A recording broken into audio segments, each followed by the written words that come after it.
This might not be exclusive to the Mormon Church, but I know it's a thing that was taught a lot when I was part of the church. And keep in mind, it's many, many years since I left the church. So if they've changed this practice, good for them. I hope they have. And I know there are other religions that have a similar thing. Thanks for being here. Tack för sist. Välkommen tillbaka.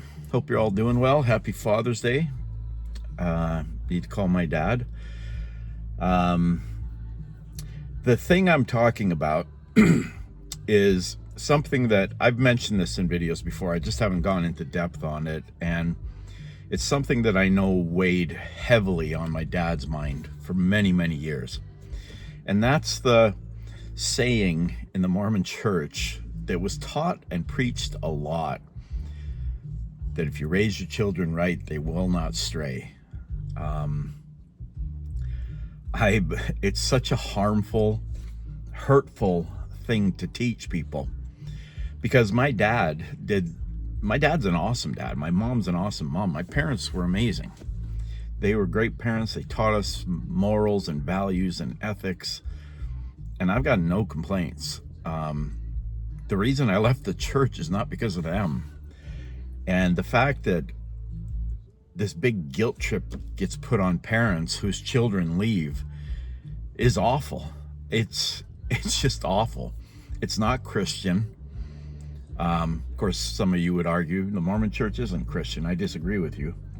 Church of Jesus Christ of Latter-day Saints is very central to it, but that's a discussion for another day. Excuse me. But there's 7 siblings in my family. My brother passed away many, many years ago when he was a baby. He would be, what would he be, 56 now? Anyway, there's 6 of us, 5 boys, 1 girl living, and 1 is active in the Mormon Church. And he's quite active. Really good dude. He's one of my best friends. Lives in Salt Lake City. I believe he's in the bishopric in his ward, but we actually don't talk a lot about that. He knows I respect his view and he respects mine. They never ever push their views on us. But anyway, so yeah, there's 1 child out of the 6 that goes to church. The rest have all left. Now my sister, she's got some other issues, handicap kind of thing, so it's a different situation for her. But let's just say the 5 boys, 1 is active in the church. Now that, like I said, was a heavy weight on my dad, because he just figured he'd done something wrong. He had to have done something wrong. Him and my mom must have screwed up. Otherwise we wouldn't have left, because they were taught, teach them right and they will not leave. I mean, you can put this across all kinds of different subjects. You know, if somebody's raised in a racist home and they're taught to hate a certain group of people, you would hope that the kids that are raised in that kind of situation would leave that mindset and not be part of that anymore. But they, you know, the racist parents in this situation would think, well, we raised them to be this because that's the way we believe it should be. So, you know, and you can put it to all kinds of things. You know, work ethic is a big thing in my life. My mom and dad have serious, awesome work ethic, and they passed that on to me. Sometimes I feel like it's almost too much. I when I'm on the road, I just want to get home, so I just work and work and work, and that's not a good thing. Beat your body up. But it's another situation where, you know, I have 4 kids of my own, 2 girls, 2 boys, all very different, all very independent of each other. We're all close, but they have very different lives from one another. They were all raised in the same home with the same parents, with the same values. It drives me crazy when you hear, I'm all for equality. Everybody should have the same opportunity, no matter where you're from, what you look like, who you love.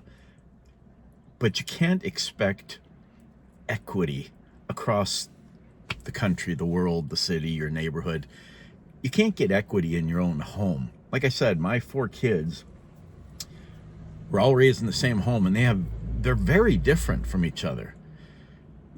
If you can't have, and I know lots of families that have this same situation where their kids are very different from one another, all raised in the same home. So if you can't have, like I said, I'm all for equality, for everybody having the same opportunities.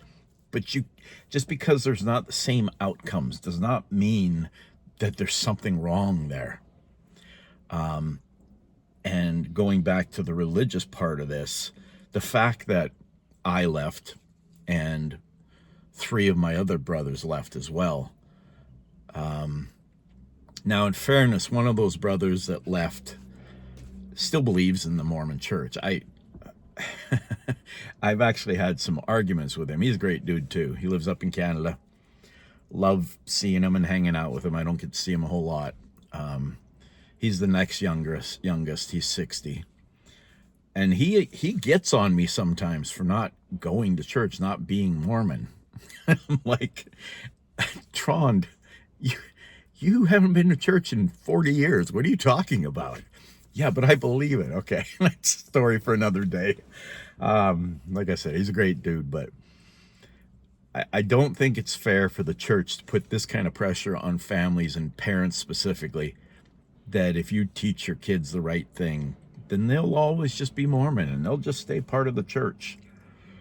I feel like I've heard rumors that is changing a little bit, and because it's a stupid concept. Let's be honest, it's stupid. It's just ridiculous to put that kind of pressure on parents. I had a long talk with my dad just when he was visiting a couple weeks ago, and I talked specifically about that because I wanted him to know that he didn't do anything wrong. He was a great dad. He is a great dad. Him and my mom did a great job, and they should not feel some sort of guilt. I get the disappointment. I understand that because he believes so strongly in the church that he thinks in his mind we won't all be together in the next, after this life or whatever. I get that. I understand the disappointment there. He wants me to believe what he knows to be true, and I don't. But I think I finally got the point across that this is not on you. This is just my decision. You converted to the Mormon Church. I was essentially born into it. I mean, I was a year old. I never had any choice. So this is my choice now. This is my life now. I had a few of you write in on the last couple of videos talking about how some of you want to leave the church, but there's too many external or even internal pressures to allow you to do that. I feel really bad for anybody that's in that situation. I have a friend, and I'll be vague about it. He is one of the people I thought would never, ever leave the church. He never lectured. Well, he kind of lectured me. Let's be honest. Saying, why would you leave the truth? And 2-3 years ago, he wrote me and said he had left the church, which blew my mind. But the part that was tough for him is he was teaching. He was a professor at a Mormon university. And when he came to the realization he didn't believe in the church anymore, but he was at this school, he had to hide the fact that he, in his mind, had already left until, I'm guessing, his contract ran up and he went back to work he had been doing before he was doing that. I don't want to get too specific. And I think that had to be really tough to put on this act for people. I've known a lot of people in my life that kept going to church, that kept going through the motions, but I know in their heads, they were not there. They were not part of the church in their heads. They didn't believe it. But because of their parents or peer pressure or whatever, they felt like they had to stay in it. And some of them eventually left, but there are some that still do it.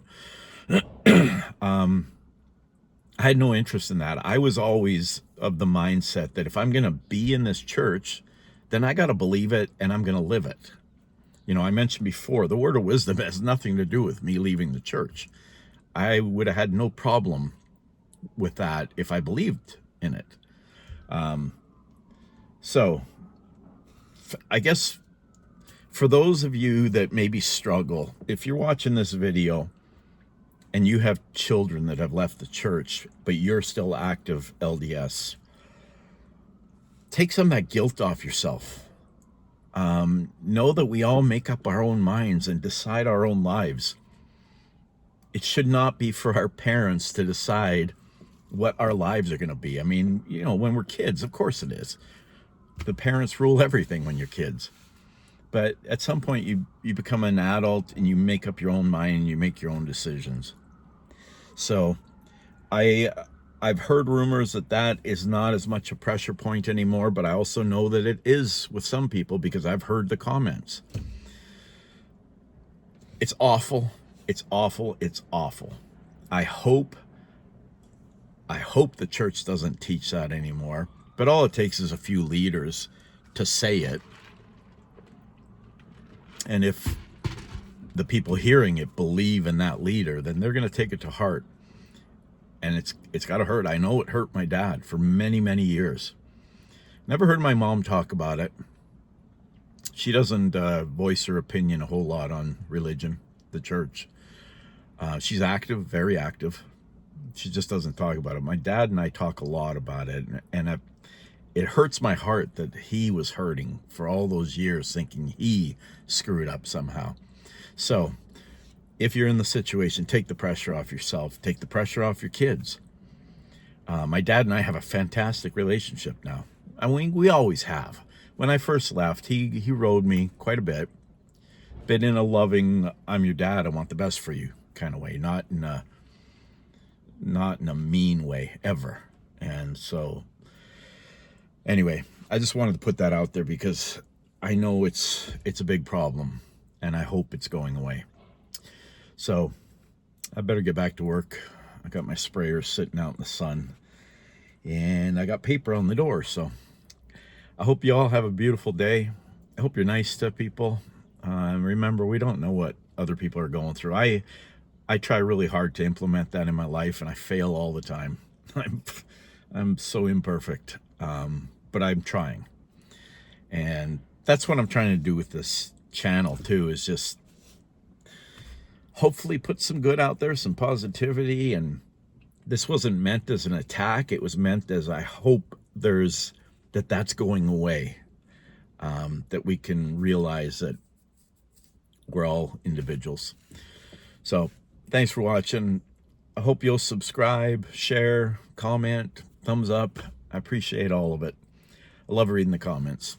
Have a great day. I will talk to you again soon. Tack för denna gång. Vi snackas igen snart. Peace. Love.